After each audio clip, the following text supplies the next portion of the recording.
রাত বাজে 2:40 মতো।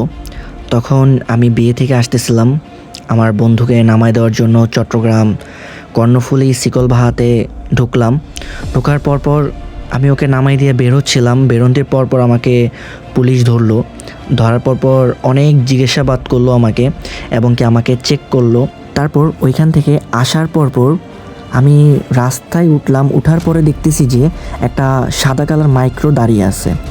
তারপর ওইখান থেকে ইউটার নিয়ে আমি আনার উদ্দেশ্যে রওনা হই এবং কি ওইখানে যাওয়ার সময় একটা পেট্রোল পাম্প পাই। পেট্রোল পাম্পের একটু মেঘা কনভেনশন হলটা পার হওয়ার পরপর দেখি যে দ্রুত গতিতে দুইটা মাইক্রো ছুটে যাচ্ছে। তারপর কিছুক্ষণ যাওয়ার পরে দেখলাম যে ওরা আবার ইউটার নিয়ে ফকিরহাটের ভিতর দিয়ে ঢুকতে। আমি মনে হচ্ছে কোনো ইমার্জেন্সি হবে, এই সেই হবে, এতটুকু।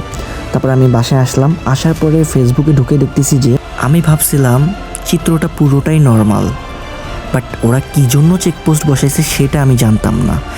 এখানে কারণ হচ্ছে যে বাসার মধ্যে আসার পরে দেখতেছি ফেসবুকের মধ্যে যে ওই এলাকায় ডাকাত প্রবেশ করে।